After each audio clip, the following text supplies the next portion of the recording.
I was enjoying my morning coffee on the porch when I noticed something strange. A murky stream of chlorinated water was seeping through the fence from my neighbor Linda's backyard, turning my vegetable garden into a swamp. My tomatoes were drowning, my peppers were wilting, and my prized rosemary looked like it was ready to give up. This wasn't the first time, but it was the last straw. Linda had been dumping her pool water into my yard, and I was done playing nice. 2 weeks earlier, I'd spent hours replanting my garden. I'm a retired civil engineer, and that patch of dirt was my sanctuary. My wife, Ellen, called it my obsession, but it was more than that. It was my peace. That peace was shattered when I noticed the soil turning soggy and my plants yellowing. I checked every pipe and hose, even ran a dye test to rule out leaks. Everything was fine on my end, but water doesn't flow uphill. That's when I caught Linda in the act. It was a humid Tuesday afternoon. I came home early, wary of the unpredictable weather. From my deck, I heard a steady rush of water, not my sprinklers, but something stronger.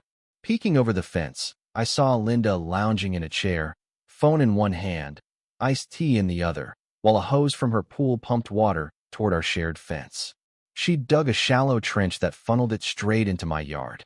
When I called out, she barely looked up, just raised her glass with a smirk and cranked the hose higher. I was stunned. This wasn't negligence, it was deliberate. That evening, I tried talking to her at the neighborhood mailbox. I kept it calm, explaining how her runoff was ruining my garden. She didn't even blink. Maybe if your yard wasn't so low, you wouldn't have a problem, she said, then walked off like she'd just won an argument. I was floored. Linda wasn't just ignoring me, she was blaming me. I went to the HOA with photos, videos, and a diagram showing how the slope sent her water my way. The president, Greg, was useless. He said there was no visible damage during his visit and brushed it off as a non-issue. I later learned Linda had gotten to him first. She was the HOA's darling, hosting cocktail parties and funding community events. I kept to myself, and that isolation was starting to cost me. I tried building a barrier garden, timbers and gravel to redirect the flow. The next day, it was gone, dismantled overnight. I had no cameras, but I knew who was responsible. A note appeared in my mailbox. Fences work both ways. Stay in your lane. It was Linda's handwriting, unmistakable from her annual Christmas cards. Ellen suggested a lawyer, but legal battles are slow and expensive. I wanted something faster, something poetic. As an engineer, I knew water followed gravity and I could use that to my advantage. I dug into old neighborhood blueprints from when I'd helped design the drainage system years ago. I noticed the natural runoff path led to the crawl space under Linda's house. The idea hit me like a spark. I'd let her own water turn against her.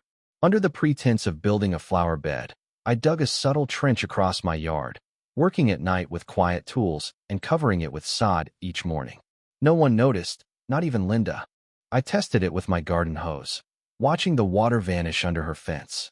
Hours later, she posted in the HOA chat about her dog, Max, barking at a puddle near her laundry room. She blamed the city. I stifled a laugh. When she drained her pool again, I let it flow through my trench. By morning, her patio was damp, and a water stain crept up her siding. The plan was working. The real test came with a storm. The forecast predicted light rain, but it poured. The trench became a river, channeling Linda's pool water and rainwater straight under her house. By sunrise, her driveway was wet, and a dark stain marked her garage. She didn't notice at first, too busy preparing for her Sunday brunch. Guests arrived, music blared, and kids splashed in her pool. Then came the screams. Someone had stepped into 2 inches of water in her living room. The chaos unfolded as guests fled, and Linda tried to save her soaked rug. Max barked wildly as she yelled at him. I watched from my porch, casually watering my plants, blending into the background. Restoration crews arrived the next day, hauling out ruined carpet and furniture. Linda was on the phone, arguing with her insurance company, who denied her claim for neglect of maintenance. I couldn't help but smile. She marched to Greg's house, demanding an HOA meeting, claiming I'd sabotaged her. Without proof, she got no sympathy.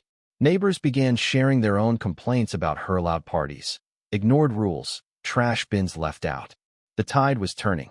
Then, Linda called the police, accusing me of redirecting stormwater. I showed the officers my rain barrels and drainage beds, all up to code.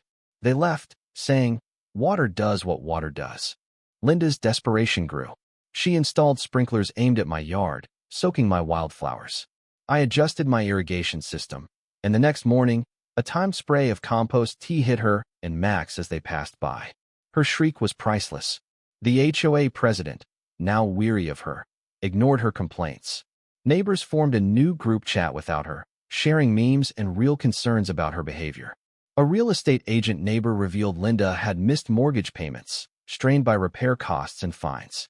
She tried to sell her house quietly, but I mentioned the recent flood to potential buyers, who left quickly. The HOA restricted her chat access, and her influence crumbled. She built an illegal drainage barrier, which the city ordered removed. Her outbursts throwing a shovel, screaming at inspectors were caught on camera, sealing her fate. The HOA hired a firm to review past complaints, finding a pattern of negligence. Facing fines and potential lawsuits, Linda put up a for sale sign. One morning, a moving van arrived. Linda loaded boxes alone, Max at her heels. She drove off without a word. The neighborhood exhaled. A young couple, Mike and Sarah, bought the house. They were kind, bringing homemade cookies and hosting a casual barbecue.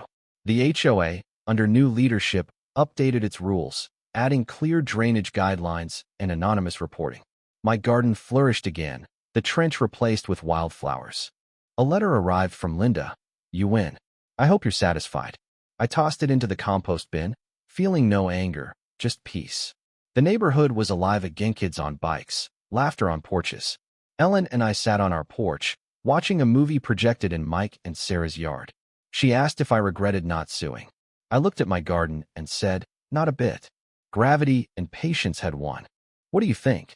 Was my response to Linda's actions justified, or did I go too far? Share your thoughts in the comments below, especially on dealing with injustice and entitlement in your own life. Let's hear your perspective.